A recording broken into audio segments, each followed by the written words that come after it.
All right, let's finish this stuff up today. We'll have a look here at wheels.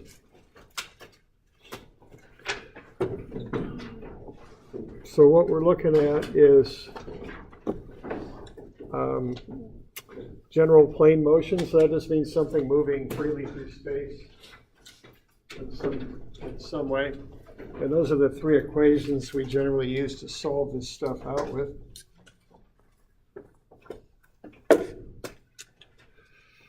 All right, so, and let's look at one thing here in particular, and that's wheels and how they move and how we analyze them. Okay, so the first thing here, these are different types of wheels. First one is a wheel that rolls without slipping, and we've already gone through this a little bit, but there's a little bit more that we need to look at regarding these wheels. Okay, and if they don't slip, and that seems to be the normal assumption that we make, okay, because a general wheel that rolls without slipping is like a bicycle. As you turn the back wheel, it pushes you down the road, and there's a very direct relationship between how fast you turn the wheel and how fast you go down the road. And we went over that a little bit already. Namely that the velocity of the bicycle would equal the tangential velocity of a point on the rim of the wheel. But there's another thing that holds here too, and it has to do with acceleration. All right. So if the wheel doesn't slip, okay, what you can assume then is that the acceleration of the bicycle, A, is equal to R alpha of the wheel. See, R alpha is the tangential acceleration. I'm on page 670 is where I'm at. So if the wheel does not slip, what you could assume is that A is equal to alpha times R. Okay, that's an assumption you can make. However, what you can't assume is that the force of friction is equal to mu Fn. You can't make that assumption, okay? So you can't use that if you assume the wheel doesn't slip, which is the normal thing that we assume. The reason is if you're not slipping, you haven't overcome friction. And remember that what friction is a reactive force. It responds essentially to what's needed. If you don't need the full force of friction to push the, in this case, bicycle down the road at a certain acceleration, then you won't reach that full level of friction. Mu Fn is a maximum possible friction, is what it is. Yeah, question about rolling friction. Rolling friction, we'll get to that in just a minute. Rolling friction is kind of a different breed of cat, and I'm not talking about that so much, but we'll get to it in a minute. Okay. All right. We're generally not going to work with that too much, as I understand the term. Okay. All right. So that's what happens if you assume the wheel doesn't slip. That's how you analyze it. So just remember that mu equals Fn, or excuse me, that force of friction is mu Fn is off limits. So you won't be able to use that if you assume no slipping. Now, if a wheel is slipping, the first thing to understand is it can slip in two different ways. One thing you can do, you can slip on the ice. Like if you're driving up over the mountains or something and there's ice on the road, what that means is your wheel is spinning much faster than the car is moving, okay? So now the other way you can slip is you can skid. You can jump on the brakes, step on the brakes very hard, lock up the wheels so they're not turning much at all, and the car could be moving very, very fast despite that. So it's essentially sliding on the wheels. So if you have a wheel that is slipping, what you can assume is that the force of friction is equal to mu Fn.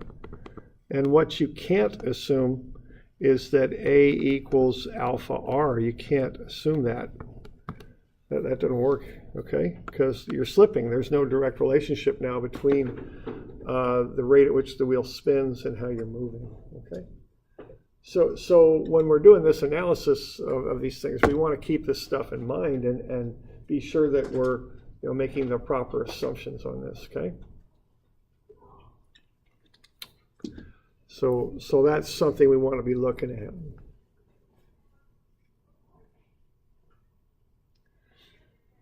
Now the other thing is there's two different kinds of wheels that we typically have, a drive wheel and a drag wheel, and friction acts differently on those two different cases. So with a bicycle, it's fairly straightforward. The back wheel is the drive wheel. What you're doing there is trying to spin that back wheel faster than you actually are moving. You're trying to do that, but there's going to be friction that pushes back. So what you're trying to do there is you're trying to make this thing turn faster than you really are moving, and then the friction opposes that. So on a drive wheel, the friction actually pushes you down the road, is what it does. Okay. Now on a drag wheel and on a bicycle, that would be the front wheel. What you're trying to do is push that wheel down the road. And what friction is doing in this case is undercutting what you're trying to do. And the wheel's rolling.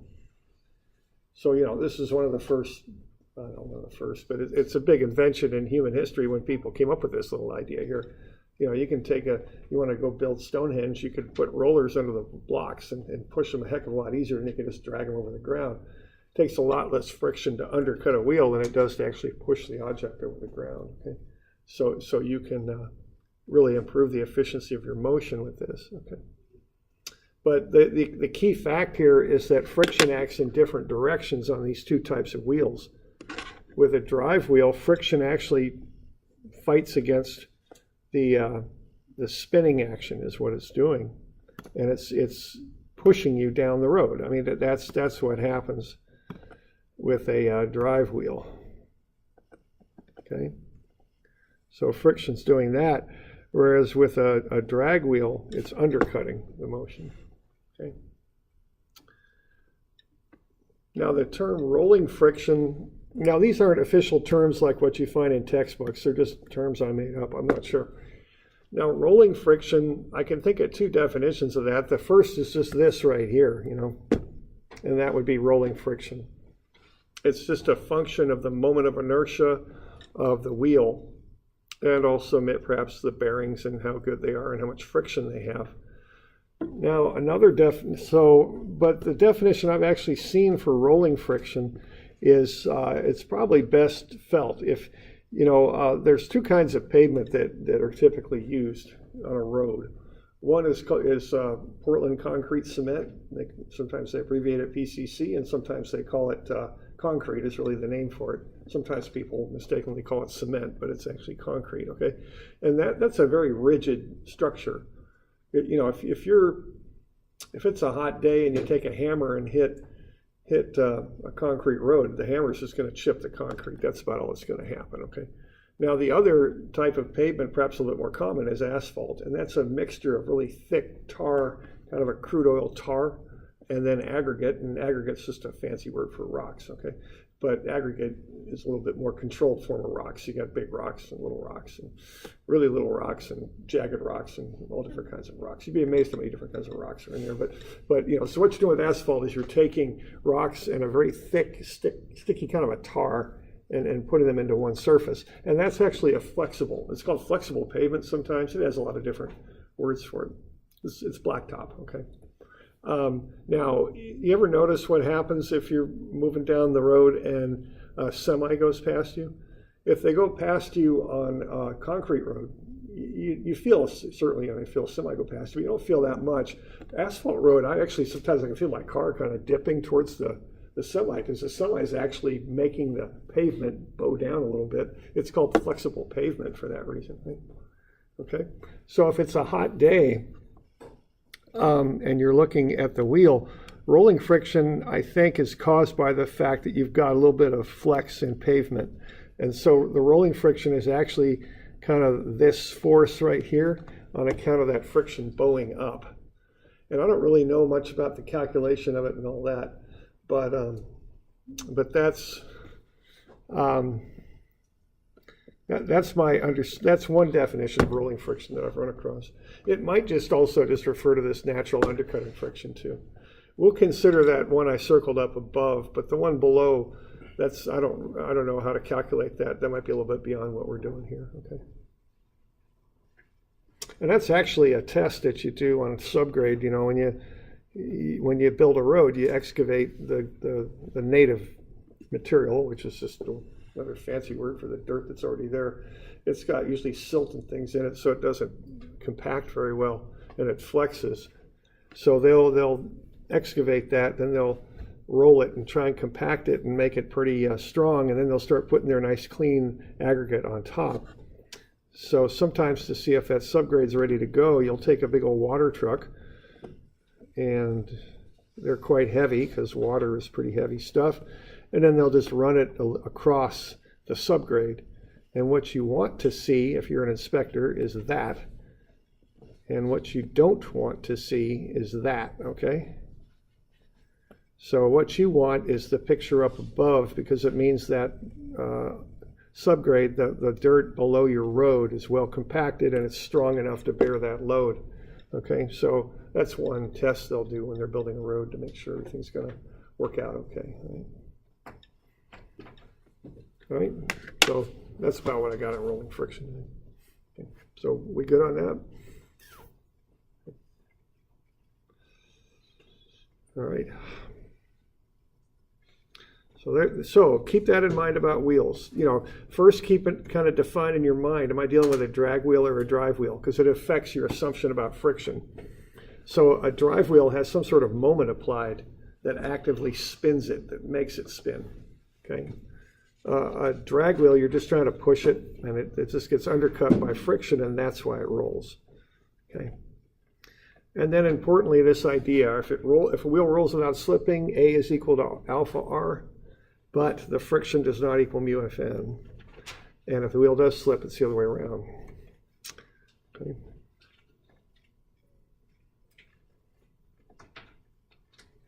So let's have a look here at yet another example here. Let's look at some road compaction here.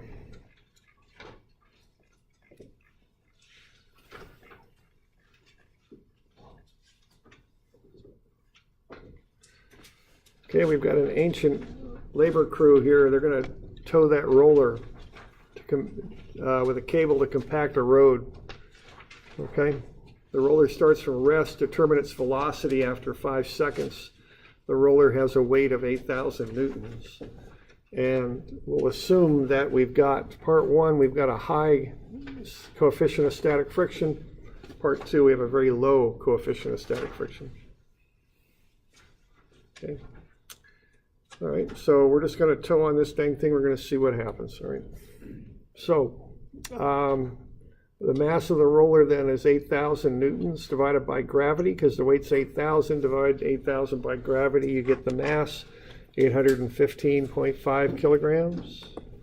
Okay, then I went ahead and found the moment of inertia about the center. What's happening here is this thing is rolling as though it has an axle right there. So that's the axis about which it rotates.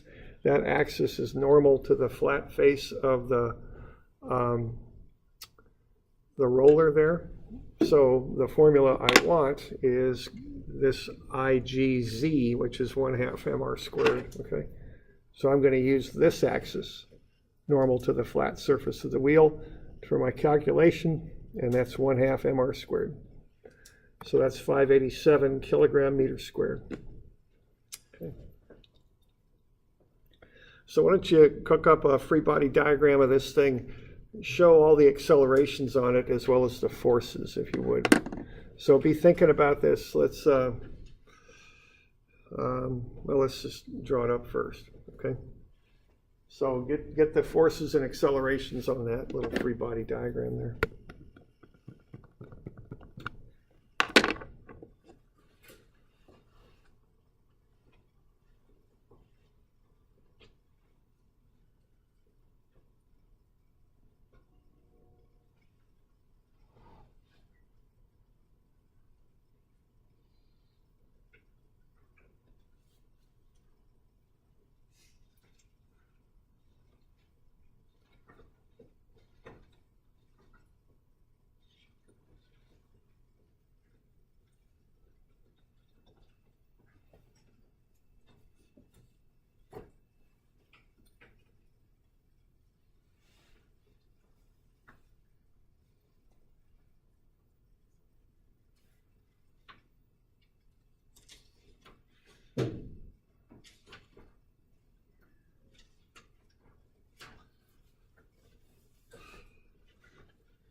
All right.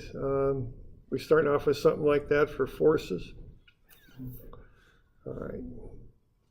Now, what do we got here? Do we got a drag wheel or a drive wheel? Drag. Yeah, we're just trying to drag that thing across the ground like it's a block. But it's round, so it's going to get affected by friction such that it rolls. So which way is friction going to act? Right or left? Right. Yeah, it goes to the right because the friction is going to undercut, okay? All right. Doesn't have the center. What's that? Can you put that force at the center? Or? The friction? Yeah. I'm getting as close in there as I can. It's below, below the center, I guess. Now, can I go mu Fn as force of friction? Yeah, I can't do that, all right? Too bad. It'd be a lot easier if you could, but you can't, okay? So we're going to assume rolls without slipping. So remember that, okay? And you just get so used to doing that, actually, I do, but it don't work with wheels that roll, okay? Just without slipping anyway. So get out of that habit with this stuff, okay? So that's gone. All right, now for accelerations, what else do we got going on here? We've got A, which ought to act that way, okay? So, that cosine, whatever that angle is, 10 degrees, I think, times 250 is probably going to be bigger than the force friction, right? Pretty much has to be, okay, if that thing's going to accelerate. And then we got alpha also. Now, which way does alpha act? Is it clockwise or counterclockwise? Yeah, it's counterclockwise, okay? Now, an important thing on these things is that A and alpha have to do what I call agree, okay? I'm assuming I'm dragging that thing to the left. I've got to show alpha counterclockwise. If you show alpha clockwise, it won't just come out as a negative sign. You'll get errors, okay, in your work because it's one term of many, okay? Or not many, but there's a few terms going on in there. It's just one of them. So if you go changing the sign on just one of many terms, you can get into some trouble on that. So be sure that your A and your alpha agree, that they make sense in relation to each other, okay? All right. So there you go. There's the free body diagram, okay? And then, so we good?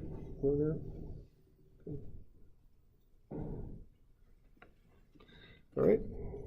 So once we got that, we just start throwing equations at it, right? All right. So no slipping. So AG is alpha R. So I want to solve for A here. I want to find, a velocity eventually, an acceleration, and its velocity after 5 seconds. So I want to solve for A. So I'll say that alpha equals AG over R, which is AG over 1.2. Okay. That way, when I've got an alpha, I can plug in AG over 1.2. I can solve for AG, which is really what I want to know. Okay.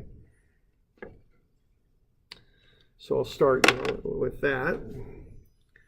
So see, that's an important thing because that cuts your unknowns down by 1. Instead of having to deal with 2 unknowns, you only got to deal with 1.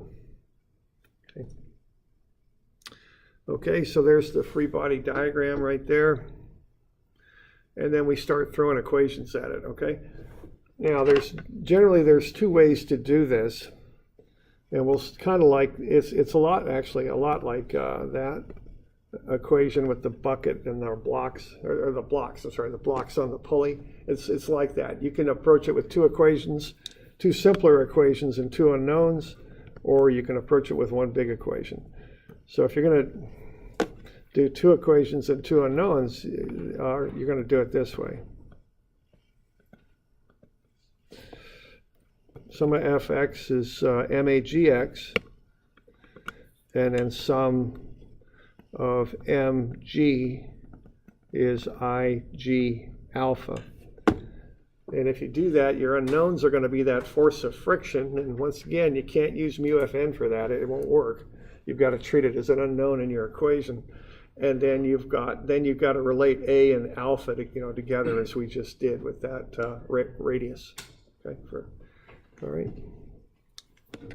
So that's how we're going to approach this. So those 2 equations. All right, so first thing I want would be the normal force. It's not accelerating in the y direction, so I can go ahead and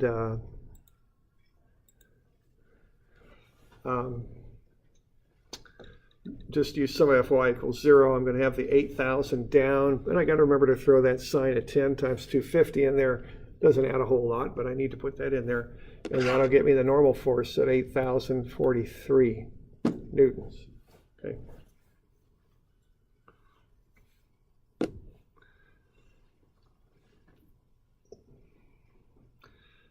And then I'll do my sum of Fx and set that equal to MA, AGX. Okay, so sum of Fx is MAGX. So I'm going to call left positive because the thing's rolling that way and everything's going that direction. So I'll go ahead and do that. So I'm going to have cosine 10 times 250, but then minus the force of friction. See, the friction undercuts it, but it acts the other direction. I got to put it in there. And that's going to be MA. And, as you probably noticed there, I got two unknowns in there, but that's okay because I got another equation I can use, okay? So I'll go ahead and solve for the force of friction. It's 246.2 minus 815.5 AGX.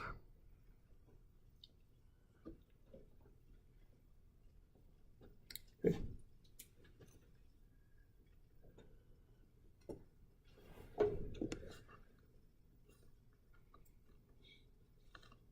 So there's equation number 1, just the F equals MA.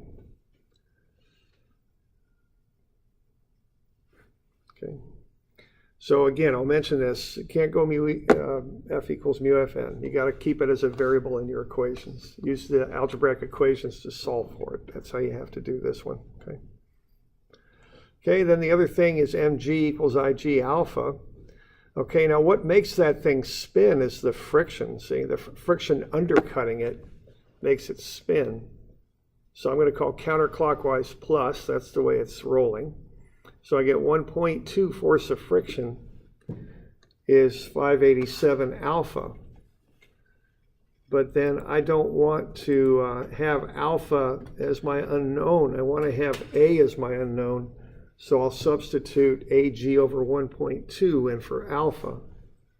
And then I'll get that broken down to 1.2 force of friction is 489 AGX.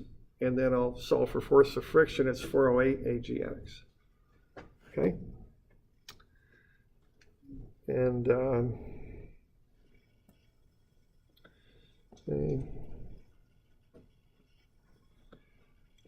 kind of lost my free body diagram up there.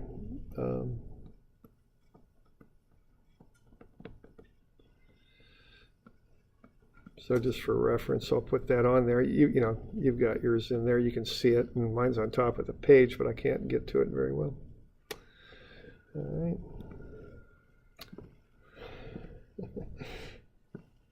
There we go. I forgot the weight too, didn't I? This is A, GX, and that's alpha, and then I got the weight.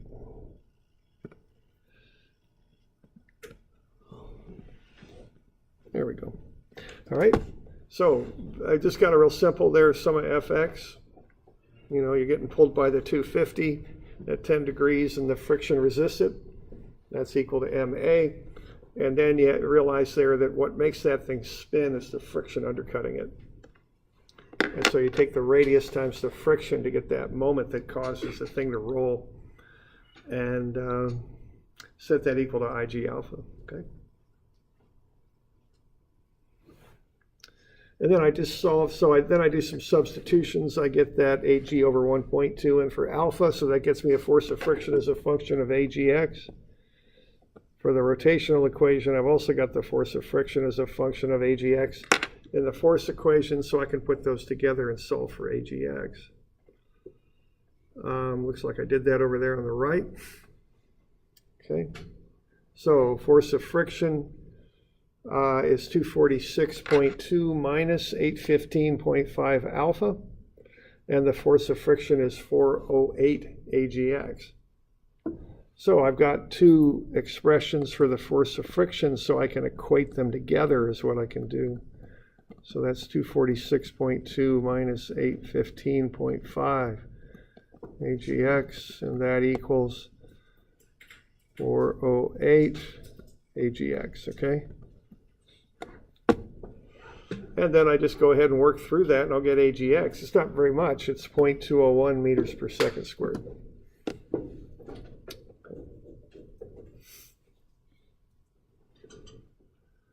So we good with that? We got any questions on that bit?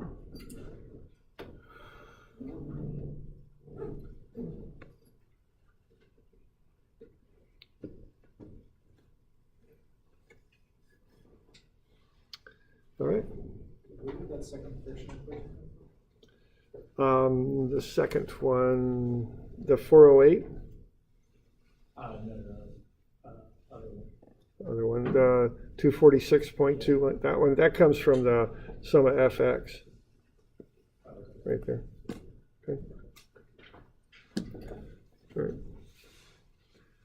Okay. So now we work our way down to AGX. So that's one way to do these. And that way, in some ways I like it for a few reasons. It's simple equations and they make sense to me. I can just look at them and, you know, F equals MA and M equals I alpha. It's all, you know, it's pretty straight up. And then you just do, but you got to do a bit of a substitution on it. The other good thing about this is if you need to come back and find the force of friction, you got the equations to do it with. It's right there, okay? So, other questions on that? Okay. But we can do it another way too. See, you can do it with one equation. And this is a nice trick to know, you know, especially those of you that are going on in mechanical, you know, I bet this might come in handy. And this thing seems to come in handy sometimes. You can use that inertial moment equation. Sum of MA is IG alpha plus MAGXY bar plus MAGYX bar. And what you can do with that is just have one equation to analyze. It's a more complicated equation. It doesn't make as much sense intuitively to me as the other two do. And I can't really solve for the friction directly, but I just got one equation and I can just knock it right out. You can also, you know, sometimes this can be an advantageous way to go at these. So here you go. So what I'm going to do there, I'm going to take moments. Now, where am I going to take moments about? I got moments about A. Where is A? My intent here is to knock the friction out so I don't have to deal with it. So some of moments about A, and this is a common strategy, which is why I'm calling it out. Where's A at? Do you suppose? Yeah, right there. Okay, so take the moment about the bottom of the wheel, right, where it contacts the ground and where that friction acts. If you do that, you don't got to deal with the friction. Okay. Now it changes how you approach the equation in a lot of ways, but that's how you do that, okay? So what you're going to have for the moment about the bottom of the wheel, the force now won't be the friction. It's going to be cosine 10 times the 250 times the radius. And that's going to get you a counterclockwise moment. So, you know, we're doing that, okay?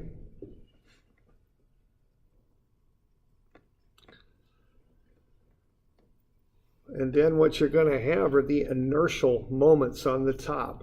So IG, 587 times alpha, which is AG over 1.2, because I want to solve for AG. I don't really want to solve for alpha on this one. And then the inertial force in the x direction, which is MAGX. MA is that inertial force times the y bar, the moment arm, which is what y bar means. It means a moment arm, okay? Which in our case is equal to the radius, okay? So we're going up here to where that acceleration is applied at the middle of the wheel. Multiplying that by the mass and then multiplying that by the distance from A up to where that acceleration is applied, which is right there in the middle. So that distance is 1.2 meters. Okay. Now you got to watch your signs a little bit on this too. I'm calling counterclockwise positive. So my MA is positive. Alpha is counterclockwise, so it's positive. And then my acceleration is to the left, That'll come around counterclockwise too. So everything's counterclockwise on this thing, okay? So everything's positive. The statics moments are on the left. The dynamics inertial moments are on the right, okay? And I've already done that substitution for alpha. So all I got in here is one equation, okay? Or excuse me, one unknown. So I just work my way on through that. I get 295.4 is 49 AGX and 979 AGX. Add them together, I get 295.4 is 1468 AGX. Solve for AGX, 0.2, just like before. Okay. So we're doing all right with that? So you can do it either way. Now, you know, I've come up with some of these before where, you know, with that relative motion, I was saying I don't really see an advantage to any particular method. Here, it kind of depends. You know, on this one, I don't see an advantage either. I mean, you know, whatever way you're comfortable with is fine. But sometimes I seem to run into problems where this is kind of a good way to go. So, you know, especially if you're going further in dynamics, might be a good one to kind of figure out a little bit because it seems to be handy to use. Okay. Yeah, it is. It's a little less messing around with equations and stuff. Yeah. Okay. All right. We good? We got any questions on that one so far? We're not done yet. Oh no.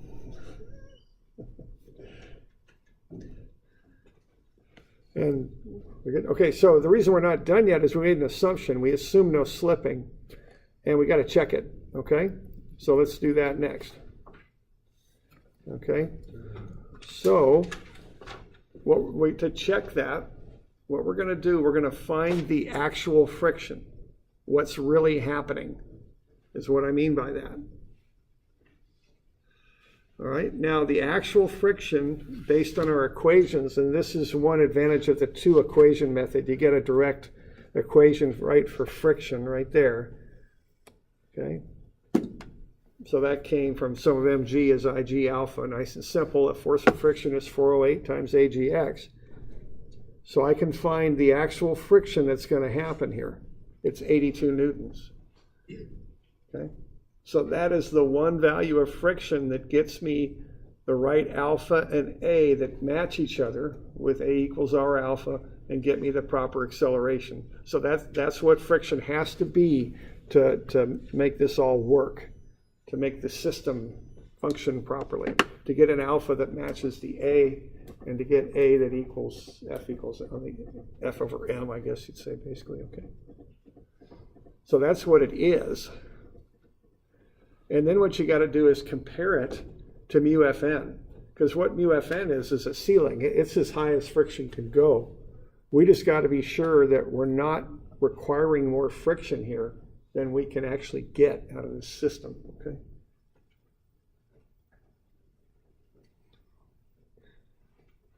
So which friction are we dealing with here? Is it static or kinetic?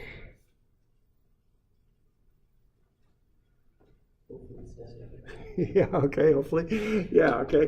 What's up with that? Why is it static? It is. How come? Static is not fluid. Right. See, if it's static for that one instant, that velocity of the bottom of the wheel is 0. So you use static friction for this stuff, okay? Just another little thing to remember. Okay, so wheel that rolls without slipping, you got static friction on the bottom because your velocity down there is 0 for that one instant. So it's static friction.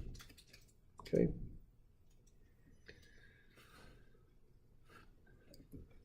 So if it's static, you just take our coefficient of static friction, 0.37, times the normal force, and we get 2,976. So I think we're pretty good here. I don't think we're going to slip. We're well below that threshold for slipping. See, if our actual friction is above the 2,976, we're going to start slipping. We're overcoming. We require more friction than what we got. Okay.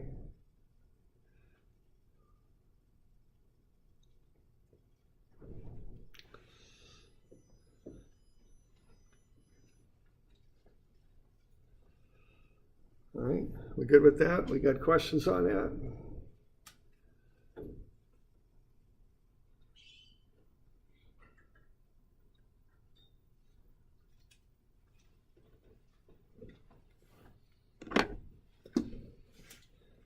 All right. Now, I've got a part 2 where we got a different coefficient of friction to work with, but this is just some basic stuff here, just analyzing something that rolls and assuming no slipping, running the numbers as though it's not slipping, and then that important step of checking to make sure it really isn't slipping. So it's pretty classic dynamic stuff, so be sure you get that and everybody understands it and we're good. Okay with that? Okay. All right. Okay.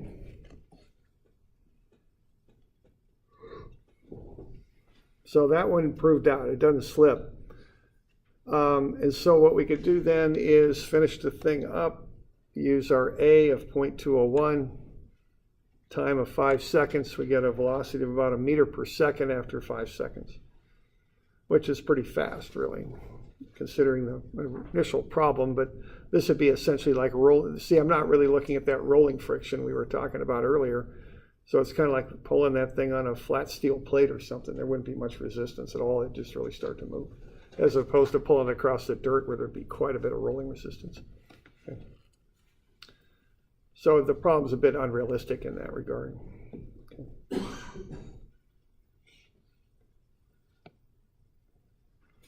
Okay. So there you go. So we go back to that kinematic equation there to figure out that velocity. Now, why don't we look, we got a little time, so why don't we look at that other coefficient of friction, part 2 there in the problem statement. All right, so part 2 is mu is let's see, our static friction is 0.008.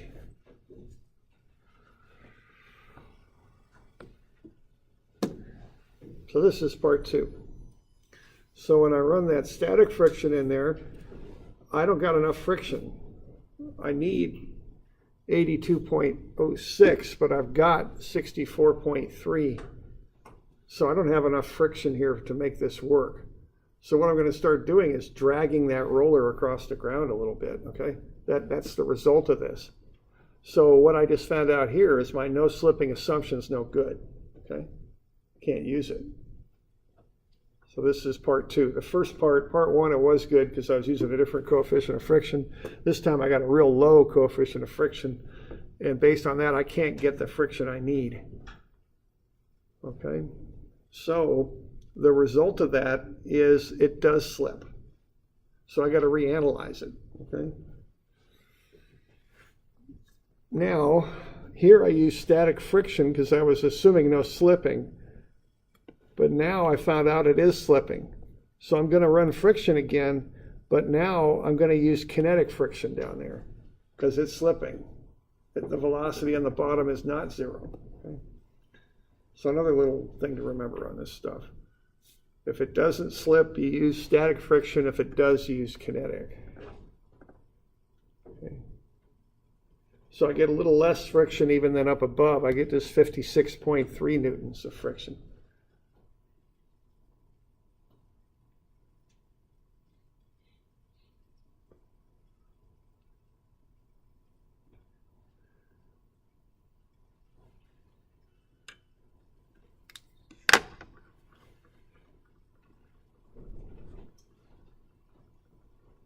Okay.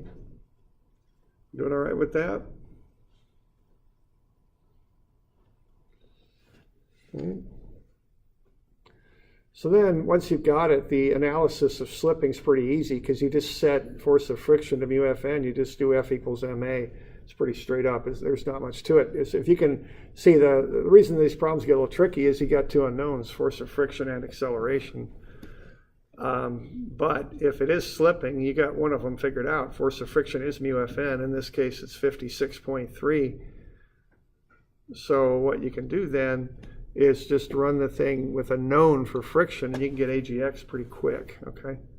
So sum of F equals ma you're just going to have the cosine 10 times 250 minus that new friction, 56.3, and that'll be the mass, 815.5 times the acceleration. You can just solve for the acceleration. It's pretty easy. Okay.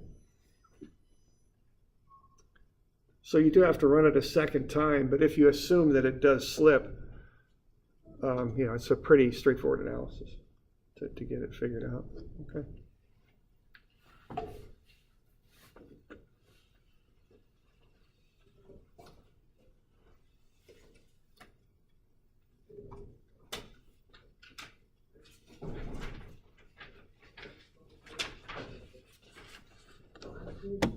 We got any questions on that? Doing all right?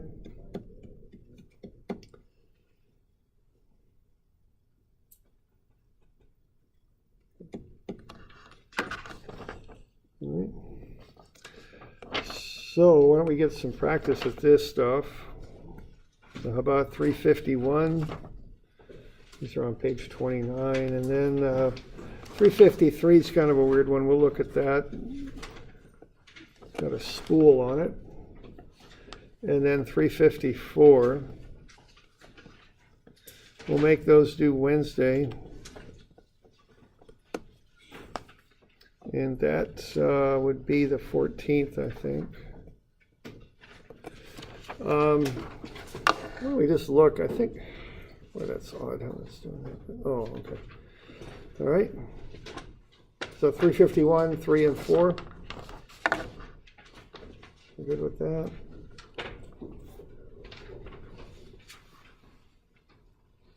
Oh yeah, then you could find the velocity. I forgot about that, but no big deal. It's just v is v0 plus at. It's no big deal. 1.17. Okay, let's look at a couple of the homework problems just so we're clear on that. On 351, you just get a two-dimensional sketch there, just a side view. But so the three-dimensional view would be something like that. That's 351. These are on page 29 is where they're at. Okay, so the picture in your head, if you want a 3D picture, would be something like what I sketched up there. You're dragging a block, but then you've got the roller coming in behind also. So you got to account for both things. Okay, so that's essentially what you got there for 351. 350, and you've got the. We're assuming it doesn't slip, but you need to verify that. Okay, so be sure you check the slipping. Okay, and then 353 is a spool. Spool looks something like that. Okay, so we're wrapping up rope around the spool, tying it up there, and then letting that spool roll down the ramp. Okay, now the important thing on this thing that makes it a little tricky is you can make that no slipping assumption on this thing, but not where it contacts the ground. The no slipping occurs where the cable comes off that inner spool. So there's no slipping here. That's where the no slipping occurs. So you will have slipping at A, but not at the bottom of that, of the inner part of the spool. Okay.